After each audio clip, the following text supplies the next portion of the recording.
കൂട്ടുകാർക്ക് നല്ലൊരു രാത്രി ആശംസിച്ചുകൊണ്ട് നമുക്ക് നേരെ കിരണിന്റെ കല്യാണിയുടെ നാളത്തെ നല്ലൊരു പ്രൊമോ വിശേഷം കേട്ടാലോ. ആദ്യമായി കാണുന്നവരാണെങ്കിൽ ചാനൽ ഇഷ്ടപ്പെട്ട ഒന്ന് സബ്സ്ക്രൈബ് ചെയ്യാൻ മറക്കരുത്. അതോടൊപ്പം തന്നെ വീഡിയോ ഇഷ്ടപ്പെടുവാണ് ലൈക്ക് ചെയ്യാനും മറക്കരുത് കേട്ടോ. നമ്മുടെ മുന്നോട്ടുള്ള യാത്രയിൽ നിങ്ങളുടെ ലൈക്ക് സപ്പോർട്ടുമാണ് നമുക്ക് ഏറ്റവും കൂടുതൽ പ്രചോദനമായി മാറിക്കൊണ്ടിരിക്കണേ. അപ്പൊ നമുക്ക് നേരെ വിശേഷത്തിലേക്ക് പോയാലോ. അങ്ങനെ നാളത്തെ വിശേഷം നമ്മൾ കാണുന്ന ആകെപ്പാടെ തകർന്ന് ശാരി നേരെ മുറിയിലേക്ക് ചെല്ലുവാണ്. ഈ സമയം രാഹുൽ അവിടെയുണ്ട്. രാഹുലിനെ കണ്ടത് ശാരിക്ക് ഒന്നുകൂടെ ദേഷ്യമായി. പിന്നീട് ശാരി എന്നിട്ട് പറഞ്ഞു, നിങ്ങളെ ഉണ്ടല്ലോ ഒറ്റ കുത്തന്നെ എനിക്ക് തീർക്കാനാ തോന്നിയെന്ന് പറയാണ്. ഇത് കേട്ട് കഴിഞ്ഞപ്പോ രാഹുൽ പറഞ്ഞു, നിനക്ക് എന്താ ശാരി പറ്റിയെന്ന് ചോദിക്കാം. പറ്റിയതോ, കൂടുതൽ എന്നെ കൊണ്ടൊന്നും പറയിക്കരുത്. നിങ്ങൾ ഒറ്റൊരുത്തം കാരണം ഞാനിപ്പോ ഈ കോമാളി വേഷം കിട്ടുന്നതെന്ന് പറയാണ്. എല്ലാവരുടെ മുന്നിൽ ഒരു പാവയെ പോലെ എന്നെ തട്ടാൻ നിങ്ങൾ ഇട്ടു കൊടുക്കുക അല്ലേന്ന് ചോദിക്കാം.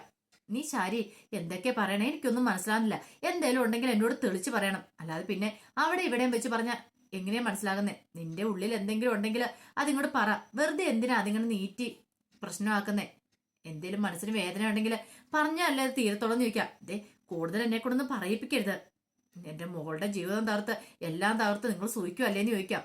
ഇത് കേട്ടത് രാഹുലിന്റെ മനസ്സിൽ ചില മിന്നലൊക്കെ ഉണ്ടായി. ഒരു പക്ഷേങ്കില് മനോഹറിനെ കുറിച്ചുള്ള സത്യങ്ങളൊക്കെ ഇവൾ അറിഞ്ഞിട്ടുണ്ടായിരിക്കുവോ? ഇനി അതുകൊണ്ടാണ് ഇങ്ങനെയൊക്കെ പറയണം. അതോ ഇനിയിപ്പോ വേറെന്തെങ്കിലും കാരണമാണോ? ഇത്രയും പറഞ്ഞിട്ട് ശാരി അങ്ങോട്ട് പോവാ. രാഹുലിന് എന്ത് ചെയ്യണമെന്ന് അറിയത്തില്ല. ശാരി പോയാലും ശാരിയുടെ മനസ്സ് നിറയെ ആ ഒരു കാര്യങ്ങളൊക്കെയാണ്. കാരണം തന്റെ മോളെ ഇപ്പോഴും അവൻ ചതിച്ചുകൊണ്ടിരിക്കുക. താൻ കൊണ്ടേ കൊടുത്ത സ്വർണം അവൻ കൊടുത്താന്ന് പറഞ്ഞ് കൊടുത്തിട്ട് നാണമില്ലാത്തവന്, അതിന് പോലെയുള്ള വകയവനില്ല. എന്നിട്ടാണ് അവന് വലിയ കമ്പനി. ഞാൻ പറയുന്നില്ല അവൻ ഒറ്റ ഇതില് കൊല്ലാനായിട്ട് തോന്നുന്നത്. പക്ഷെ എന്ത് ചെയ്യാൻ പറ്റും? മോളുടെ ഭർത്താവായി പോയില്ലേ. അതിനേക്കാൾ ഉപരി അവന്റെ നാവന്തൂപ്പത്ത് ആ സത്യമുണ്ട്. തന്റെ മകളല്ല ശാരി എന്നുള്ള സത്യം എങ്ങാനും ഇനിയിപ്പോ പുറത്തറിഞ്ഞിട്ടുണ്ടെങ്കിൽ അവൾ അറിഞ്ഞിട്ടാണ് അതോടുകൂടി തീർന്നു. തന്റെ കാര്യത്തിന് ഒരു തീരുമാനമാവും. അതുകൊണ്ട് മാത്രം കടിച്ച് ക്ഷമിച്ചിങ്ങനെ ശാരി ഒന്നും മിണ്ടാതെ അങ്ങോട്ട് പോണേ. ആ സമയം ലക്ഷ്മി ചില തീരുമാനങ്ങളൊക്കെ എടുക്കുകയാണ്. കാരണം ഇതങ്ങനെ വെറുതെ വിട്ടിട്ട് കാര്യമില്ല. പ്രകാശിനൊട്ടൊരു പണി കൊടുക്കണം. പിന്നീട് കാർത്തികനെ വിളിച്ചു വരുത്തോ. കാർത്തികനെ വിളിച്ചിട്ട് പറഞ്ഞു, മോളെ അയാൾ നല്ല സന്തോഷത്തിലല്ലേന്ന് ചോദിക്കും. എന്റെ അമ്മയൊന്നും പറയണ്ട. അയാളുണ്ടല്ലോ നിലത്തെങ്ങല്ല നിൽക്കുന്നേ. അമ്മ മരിച്ചെന്നും പറഞ്ഞുകൊണ്ട് ഭയങ്കര സന്തോഷമാണ്. കഴിഞ്ഞ സദ്യ വരെ ഉണ്ടാക്കിയെന്ന് പറയണേ. ഇത് കേട്ടത് ലക്ഷ്മണൻ, അങ്ങനെയാണോ? എങ്ങനെയാണെ വെറുതെ വിട്ടിട്ട് കാര്യമില്ല. അവനിട്ടുകൊണ്ട് പണി കൊടുക്കണമല്ലോ. അല്ല അമ്മയുടെ ഉദ്ദേശം എന്താ? ഞാനിനിയിപ്പൊ പ്രേതമായിട്ട് അവനെ വന്ന് പിടിക്കാം. അതാണ് പിന്നെ കുഴപ്പമില്ലോ. പ്രേതത്തിന്റെ രൂപ വന്നിട്ടുണ്ടെങ്കിൽ അവനൊന്നും ചെയ്യാൻ പറ്റില്ലോ എന്ന് പറയാണ്. ഞാൻ മരിച്ചെന്ന് കരുതി ഇരിക്കുന്നതല്ലേ, അതിനിട്ടുള്ള പണി ഞാൻ കൊടുത്തോളാന്ന് പറയാണ്. അമ്മയുടെ ഇഷ്ടം പോലെ എന്തെന്ന് ചെയ്തോ. പക്ഷെ മോളെ അതിന് എനിക്ക് നിന്റെ ഒരു ഹെൽപ്പ് വേണമെന്ന് പറയാണ്. എന്ത് ഹെൽപ്പ് വേണം ചെയ്തോളാം. അമ്മ ഒരു വാക്കൊന്ന് പറഞ്ഞാൽ മാത്രം മതി. അയാളുടെ ജീവൻ എടുക്കാനുള്ള എന്ത് പ്രവർത്തിക്കും ഞാൻ കൂടെ കൂട്ടു നിൽക്കാന്ന് പറയാണ്. അങ്ങനെ കാർത്തിക അതൊക്കെ പറഞ്ഞിട്ട് തിരികെ വീട്ടിലേക്ക് പോവാ. ഈ സമയം കല്യാണിയും കിരണും കൂടെ കല്യമ്മയുള്ള ഡ്രസ്സുകളും കാര്യങ്ങളൊക്കെ എടുക്കാണ്ട് വരുവാണ്. അങ്ങനെ അവന് ഇഷ്ടപ്പെട്ട സാധനങ്ങളെല്ലാം മേടിക്കണം. പിറന്നാളല്ലേ, അപ്പൊ ഗംഭീരമായിട്ട് തന്നെ ആഘോഷിക്കണം. അതിന് വേണ്ടിയിട്ട് പിന്നീട് രൂപേനെ വിളിക്കുന്നുണ്ട്. രൂപേനെ വിളിച്ചിട്ട്, അതെ അമ്മേ പിറന്നാളാണ്, നാളെ വരണമെന്ന് പറയണം. ഇത് കേട്ടോ രൂപ പറഞ്ഞു, വരണമെന്ന് ഓർത്തിരിക്കുന്ന തന്നെ. പക്ഷെങ്കിൽ ഉണ്ടല്ലോ മോളെ, ഒരു പ്രശ്നമുണ്ട്. ദേ അപ്പുറത്ത് സരുവിന്റെ വീട്ടില് കൊച്ചിന്റെ 28 കേട്ടാന്ന് പറയണം. 28 കേട്ടോ? അതെങ്ങനെ ശരിയാവും? അതിനുള്ള സമയം ആയല്ലോ എന്ന് പറയണം. ഒരു ദിവസം മുമ്പേ നടക്കുക. കാരണം എന്താണെന്നറിയാവോ? കല്ലുമന്റെ ബർത്ത്ഡേ ആഘോഷമല്ലേ നടക്കാൻ പോന്നെ. ആ സമയത്ത് അവിടെ 28 കേട്ടോ ചടങ്ങ് നടക്കണം പോലും. മനഃപൂർവ്വം കരുതി കൂട്ടിയാന്ന് പറയാണ്. കിരൺ പറഞ്ഞു, വെറുതെ അല്ല, ഒരിക്കലും അവള് നന്നാവാത്തെ.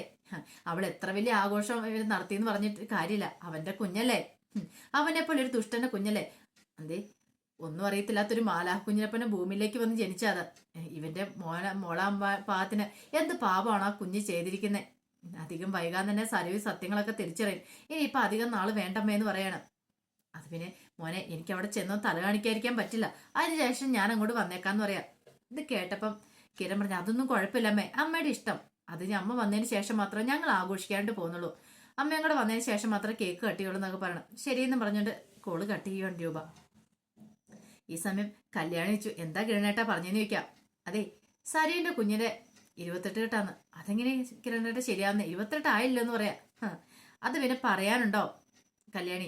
നമ്മളിവിടെ കല്ലുമാന്റെ ബർത്ത്ഡേ ഫംഗ്ഷൻ വെക്കണ സമയത്ത് ദേ അവൾക്ക് അത് അസൂയ പെരുത്തിരിക്കുക. അവൾക്ക് അത് സഹിക്കാൻ പറ്റുന്നില്ല. അപ്പൊ അതുകൊണ്ട് അവൾ അവിടെ ചെയ്തു കൂട്ടുന്ന കാര്യങ്ങളാന്ന് പറയാം. ആഹാ, അങ്ങനെയാണെങ്കിൽ അവളെ നമുക്ക് ശരിക്കും ഒന്ന് അസൂയ പിടിപ്പിക്കണമല്ലോ എന്ന് പറയാം. നല്ല ഗംഭീരമായിട്ട് നമുക്കിവിടെ അങ്ങോട്ട് ആഘോഷിക്കാന്ന് പറയണം. അത് പിന്നെ പ്രത്യേകിച്ച് പറയേണ്ട കാര്യമുണ്ടോ? നമ്മൾ നന്നായിട്ട് തന്നെ ആഘോഷിക്കും എന്ന് പറയാം. അവള് കാണട്ടെ, അവൾക്ക് അസൂയ എത്രത്തോളം വരെ വരും നമുക്ക് കാണണമല്ലോ എന്ന് പറയാണ്.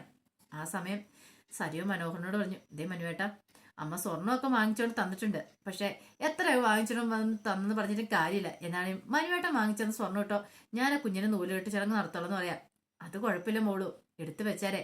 അമ്മ വാങ്ങിച്ചോടെ തന്നല്ലേ, വേണ്ടാന്നും പറയണ്ട. അല്ലേ, വേണ്ടാന്നൊന്നും ഞാൻ പറയുന്നൊന്നുമില്ല. ലോക്കറി വെച്ചാൽ മതി. ഇനിയിപ്പം നമുക്ക് എന്തെങ്കിലും ആവശ്യമുള്ള സമയത്ത് നമുക്ക് ഉപകരിക്കില്ലോ എന്ന് പറയാം. ഇത് കേട്ടോ മനോഹർ പറഞ്ഞു, ഈ സ്വർണ്ണമൊന്നും ലോക്കറി വെച്ചോണ്ടിരിക്കേണ്ട കാര്യമില്ല.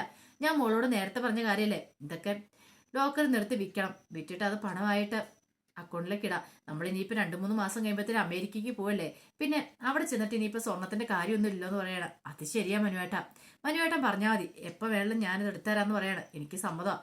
പക്ഷെ അമ്മ ഒരു കാരണവശാലും അറിയാൻ പാടില്ല. അമ്മയ്ക്കാണെങ്കിൽ ഞാൻ ആ സ്വർണ്ണം എടുക്കുന്നതിനോട് ഒരു താല്പര്യമില്ല. ലോക്കറിൽ നിന്ന് സ്വർണ്ണം എടുക്കണത് അമ്മ പറഞ്ഞിരിക്കുന്നു പറയാം. ഓഹോ, അപ്പൊ അങ്ങനെയാണ് കാര്യങ്ങൾ.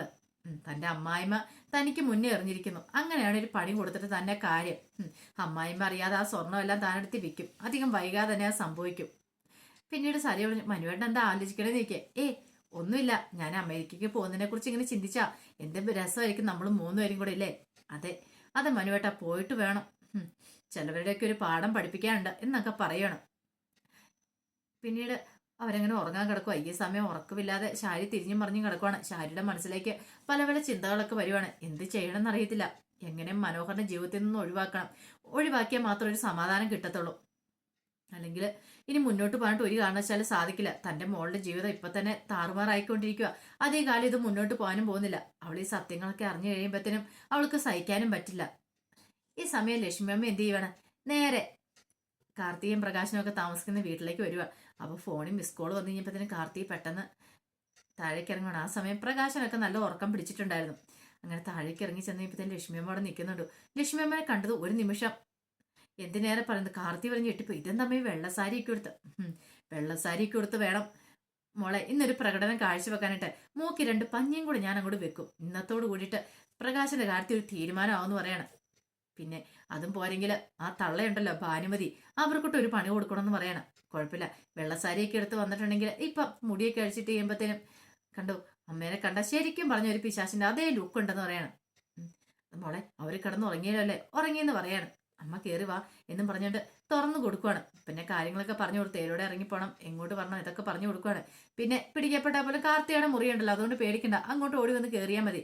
പിന്നെ അവിടുന്ന് എസ്കേപ്പായി പോയാൽ മതിയല്ലോ. ഈ സമയം അതൊന്നും അറിയതില്ലാതെ നല്ല നല്ല സ്വപ്നങ്ങളൊക്കെ കണ്ട് പ്രകാശം കിടന്നുറങ്ങുക. അധികം വൈകാതെ തന്നെ തന്റെ മഹാലക്ഷ്മിയുടെ കല്യാണം കഴിയും.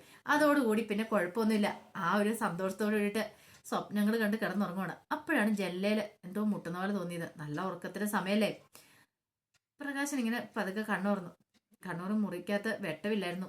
മുറിക്കകത്ത് ഇങ്ങനെ ഒരു അരണ്ട് വെളിച്ചം മാത്രമേ ഉള്ളൂ. എന്താ പോലും നിർത്ത് പിന്നെ നോക്കിയപ്പോഴത്തേനും പിന്നെയും ജല്ലൊരു മുട്ട് കേട്ടു. പ്രകാശൻ എന്ത് ചെയ്യുവാണ്, ഇങ്ങനെ പോയി നോക്കുവാണ്. അവിടെ ആരെയും കണ്ടില്ല. ജെല്ലം തുറന്നു നോക്കുവാണ്. ജെല്ല തുറന്നു നോക്കി കഴിഞ്ഞപ്പോഴത്തേനും ഒന്നും കാണുന്നില്ല. ഇതാരെ പോലും മുട്ടിയത് തനിക്ക് തോന്നിയതാണോ? തോന്നിയതാൻ വഴിയില്ല. ആരോ മുട്ടിയതുപോലെ ശരിക്കും തോന്നിയതാ. പിന്നെ എന്ത് ചെയ്യണം, കഥവ് തുറന്ന് നോക്കാൻ നിർത്തും. പിന്നെ ഒന്നുകൂടെ നോക്കാൻ പറഞ്ഞ് ജെല്ലിൽ കൂടെ അങ്ങോട്ട് നോക്കുവാണ്. ജെല്ലിൽ കൂടെ അങ്ങോട്ട് നോക്കിക്കഴിഞ്ഞപ്പോഴത്തേനോട് ഒരു കൈ ഇങ്ങോട്ട് വന്ന് പ്രകാശനെ അങ്ങോട്ട് പിടിക്കുക. പ്രകാശൻ ഒരു നിമിഷം ഞെട്ടിപ്പോയി. പ്രകാശന്റെ കോളറിന്റെ പിടിച്ച് കഴുത്തേൽ അങ്ങോട്ട് കുത്തി പിടിക്കാൻ തുടങ്ങിയതും പ്രകാശൻ നോക്കി ആ രൂപത്തെ. അത് മറ്റാരും ആയിരുന്നില്ല, ലക്ഷ്മിയമ്മയായിരുന്നു. ലക്ഷ്മിയമ്മ മൂക്കി പഞ്ഞിയൊക്കെ വെച്ച് ആ കാഴ്ച കിടന്ന് പ്രകാശൻ അലറി വിളിക്കുകയാണ്. അലറി വിളിച്ചിട്ട് പുറകോട്ട് മാറാൻ തുടങ്ങിയപ്പോഴത്തേനും അവന്റെ കഴുത്തിന് കുത്തി പിടിച്ചേക്കുക. ഒരു വ്യക്തി പ്രകാശൻ പിടിപിടിച്ചു. നേരെ ബെഡിലേക്ക് പോയി വീഴുവാണ്. പ്രകാശന്റെ ബോധം അതോടുകൂടി പോയി. പ്രകാശൻ ഒരിക്കലും പ്രതീക്ഷിച്ച കാര്യമല്ല. പ്രകാശന്റെ അലറിക്കടച്ചിലൊക്കെ കേട്ടു വിക്രം ചാടി എഴുന്നേറ്റു. എന്തോ ഒരു ഒച്ചപ്പാട് കേട്ടല്ലോ എന്ന് ഓർത്തോണ്ട് വിക്രം നേരെ എന്ത് ചെയ്യണം, അച്ഛനെ മുറിയുടെ അങ്ങോട്ട് വരുവാണ്. ആ സമയത്ത് ലക്ഷ്മിയമ്മ കയറി കാർത്തിയുടെ മുറിയിൽ ഒളിച്ചിട്ടുണ്ടായിരുന്നു. പിന്നീട് വിക്രം നേരെ വന്നു കഴിഞ്ഞപ്പോഴത്തേനും പ്രകാശൻ അവിടെ കിടക്കുന്നുണ്ട്. ഈ അച്ഛൻ കിടന്ന് ഉറങ്ങുവാണല്ലോ. പിന്നെ ഇത് എന്ത് പറ്റി, ആരും ഇവിടെ കരയുന്ന കേട്ടല്ലോ. എന്താണെന്നൊന്നും വിക്രത്തിന് മനസ്സിലായില്ല. ചിലപ്പോൾ തനിക്ക് തോന്നിയതായിരിക്കും എന്നോർത്തോണ്ട് പോവാണ്. ആ സമയം ഭാനുമതി മുത്തശ്ശി നല്ല ഉറക്കമായിരുന്നു. ഭാനുമതി മുത്തശ്ശി എന്ത് ഉറക്കത്തിന്റെ സമയത്ത് അങ്ങോട്ടേക്ക് ലക്ഷ്മിയമ്മ ചെല്ലുന്നേ. പ്രകാശനോട് ചെയ്ത അതേ പരിപാടി തന്നെ ലക്ഷ്മിയമ്മ ഭാനുമതി മുത്തശ്ശി അടുത്തും ചെയ്യുവാണ്. ഒരു നിമിഷം ഭാനുമതി മുത്തശ്ശി ഒന്ന് നോക്കി. അതോടുകൂടി മുത്തശ്ശിയുടെ ബോധം പോയി. പിന്നീട് കാർത്തിക അങ്ങോട്ട് വന്നു. കാർത്തിക വന്നിട്ട് ചെന്തായി, തള്ളയുടെ കാര്യം ക്ലോസ് ആയെന്ന് ചോദിക്കാം. സംശയമുണ്ട്, മിക്കവാറും നാളെ രാവിലെ ആകുമ്പോൾ അറിയാന്ന് പറയാണ്. അങ്ങനെ രണ്ടുപേരും കൂടെ അവിടെ ബോധം കെട്ട് കിടക്കുവാണ്. എന്നാണെങ്കിലും ലക്ഷ്മി നല്ല 8ന്റെ പണി തന്നെയാണ് കൊടുത്തിരിക്കുന്നത്. ഇനിയിപ്പോ പ്രകാശനം നാളെ മുതൽ ഇനിയിപ്പോ കൺഫ്യൂഷനോ, ലക്ഷ്മി മരിച്ചോ പ്രേതമാണോ വന്നത്, ഇനി ആകെപ്പാടെ ഇനി അവിടെ കിടക്കാനും ഇരിക്കാനും പോലും പ്രകാശം ഭയപ്പെടും. അപ്പൊ അതിന്റെ വിശേഷങ്ങളെ കാണാനായിട്ട് പോകുന്നത്. ആ വിശേഷങ്ങളൊക്കെ നമുക്ക് എല്ലാവർക്കും കാത്തിരിക്കാം കേട്ടോ. ഒരിക്കൽ കൂടി എല്ലാവർക്കും നല്ലൊരു രാത്രി ആശംസിച്ചു നിർത്തുന്നു. നന്ദി.